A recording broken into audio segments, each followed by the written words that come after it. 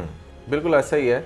और ईरान के ऊपर बहुत ज़्यादा जो है ना, अमेरिका ने शुरू से ही आप कह लें कि अब तो 10-15 साल हो गए हैं जब से उसने ये सख्तियाँ की हुई हैं, और मेनली इस वजह से कि अमेरिका को ऐसा लगता है कि ईरान जो है वो इसराइल पे अटैक कर देगा।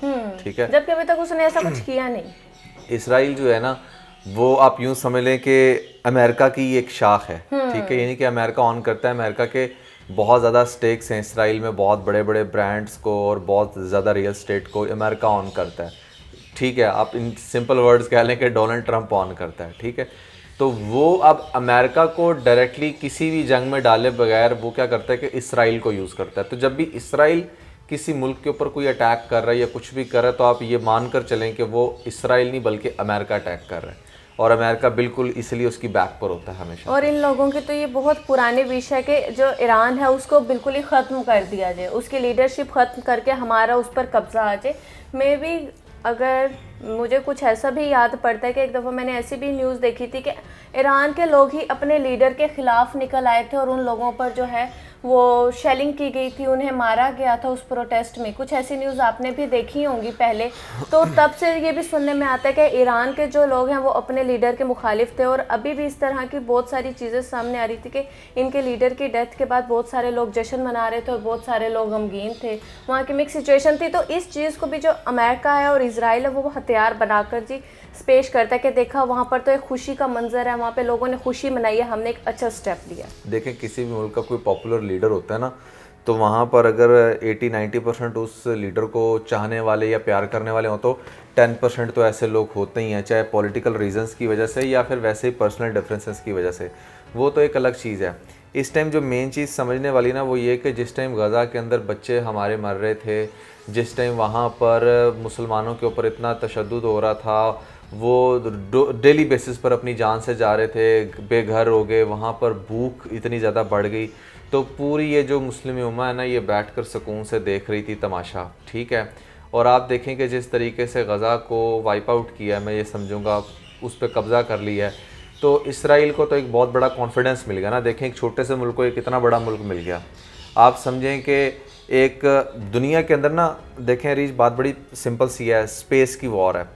जो वर्ल्ड वॉर 1 हुई, जो 2 हुई, वो भी स्पेस की थी कि कोई भी एक कंट्री है ना, वो अपनी जियोग्राफिकल जो स्पेस है ना वो बढ़ाना चाहता है। अमेरिका है ना, अमेरिका को बहुत अच्छे से पता है कि चाइना किस हद तक तरक्की कर रहा है, तो वो अब दहशत के ज़रिए अपनी जियोग्राफिकल स्पेस को बढ़ाकर और वो दुनिया के ऊपर अपनी डोमिनेंस रखना चाहता है। ठीक है, तो इसी के चलते आप देखें, उन्होंने जब पहले गज़ा को विन किया, फिर उसके बाद उन्होंने ये देखा कि अच्छा अब ईरान इतना बड़ा मुल्क है। ठीक है, और सवाए इनके पास मिसाइल अटैक के और कुछ भी नहीं है। ठीक है, ना इनके पास टेक्नोलॉजी है, ना इधर की आवाम इतनी ज़्यादा वो है कि अच्छा तो क्यों ना हम इसके ऊपर कब्ज़ा करें। अब एक बात आप सब लोगों के लिए बहुत ही ज़्यादा अलार्मिंग होगी कि अगर ईरान हार जाता है ना, जो कि मोस्ट प्रॉब्ली लग रहा है कि वो भी अमेरिका के आगे घुटने टेक देगा, क्योंकि अमेरिका के पास इसराइल है और इसराइल के पास इतनी एडवांस टेक्नोलॉजी है ना किसी भी दुनिया को, किसी भी मुल्क को तबाह करने की, you just can't even imagine. ठीक है, तो अगर वो ईरान के ऊपर भी अपना कब्ज़ा कर लेते हैं ना, तो मार्क माय वर्ड, ईरान के बाद बारी होगी पाकिस्तान की, क्योंकि दुनिया में बड़ा मशहूर है अफ़गानिस्तान, पाकिस्तान और फिर मिडल ईस्ट तो उनके लिए हलवा है। ठीक है ना, तो मिडल ईस्ट में जो अब इस टाइम सबसे ज़्यादा शर्मनाक बात जो रीज हमारे लिए है ना एज अ मुस्लिम, वो ये है कि आप देखें कि जो बड़े स्ट्रॉन्ग मुस्लिम कंट्रीज़ हैं ना इस टाइम, जिसमें तुर्की आ गया और यूएई है सारा, ये सब मुस्लिम कंट्रीज़ हैं, तो ये चुप कर कर बैठ कर तमाशा देख रहे हैं।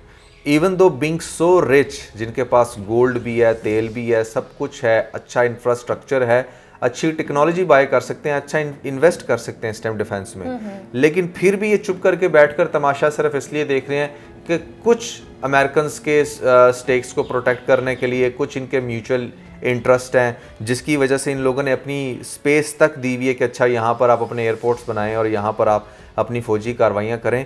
इनको इस चीज़ का बड़ा हैवी भुगतना पड़ेगा। ये भी तो हो सकता है कि वो लोग इस वॉर को ना बढ़ाना चाह रहे हो कि अच्छा हम लोग भी स्टेप इन इस वॉर में अगर करते हैं तो बात ये है कि ये बात फैल जाएगी। ईरान और यूएस में ये सारा जो सीन है वो चल रहा है, इसराइल और ये तीन ही शामिल हैं और इनका ट्रियो चल रहा है, इसी में वॉर हो रही है। लेकिन अगर बाकी कंट्रीज भी स्टेप इन करते हैं या कुछ भी करते हैं तो उनकी तरफ भी ये वॉर का जो है वो रुख हो जाएगा और फिर हम लोग ये इजीली कह पाएंगे कि भाई ये वर्ल्ड वॉर 3 स्टार्ट हो चुकी है। रीज मैं आपको सही बात बताऊं तो देखो, इंसान तो वही है ना जो आज से 100 साल पहले था या 200 साल पहले था। जब ये बादशाहों का और ये सारा सीन होता था, तब भी किसी ने अगर अपनी स्टेट को बचाना होता था ना, तो उन्हें ऑन एंड ऑफ वॉर्स करनी पड़ती थी। और अगर वो बस चुप करके पीस करके बैठ जाते थे ना, तो क्या होता था कि वो दूसरे एंड पे लोग इतनी हैवी प्लानिंग करके कब्जा करते थे कि उन्हें समझ भी नहीं आती थी। ठीक है, तो दुनिया तो वही है, भले ये जितनी मर्जी डेमोक्रेसी बना लें, जितने बड़ी मेजर्स बना लें और यहाँ पर बना लें, दुनिया में कुछ लोग ऐसे होंगे जो ये चाहेंगे कि अच्छा यार हम कुछ अलग करके जाएं।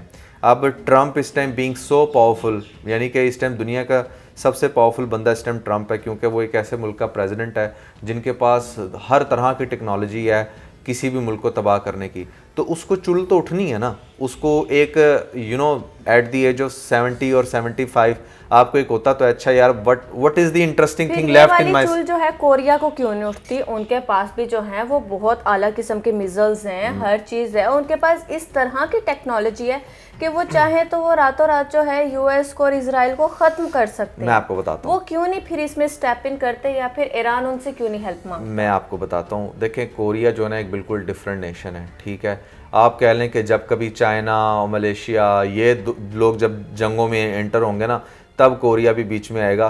तो वो एक बिल्कुल एक साइड वाला सीन है। ठीक है, उसका कहीं से कहते हैं ना, someone has to start from somewhere, so they started it. ठीक है, ऑब्वियसली जब फिर कोरिया के साथ इंटरेक्शन होगा तो वो भी अपनी पावर ज़रूर शो करवाएंगे, लेकिन कोरिया दुनिया के एक कोने में है, अमेरिका दुनिया के दूसरे कोने में है। तो अमेरिका ने सबसे पहले अपने जो नेबरिंग कंट्रीज़ हैं जो उसके बनेंगे, सबसे पहले उनको तंग करेगा ना इसराइल के थ्रू। ठीक है, तो दैट्स द सीन। अब आप ये देखें कि अमेरिका जो है ना वो इस टाइम इतना ज़्यादा पावरफुल हो गया और उसके अंदर जो बैठा ट्रम्प है उसके लिए कोई और एक्साइटमेंट नहीं है। अब एट द एज ऑफ 70-75 उसके पास रियल स्टेट भी है, दुनिया की सबसे पावर भी है। अब उसके लिए अगली एक्साइटमेंट यही नहीं होगी कि चलो यार मैं फलां मुल्क को तबाह करूं।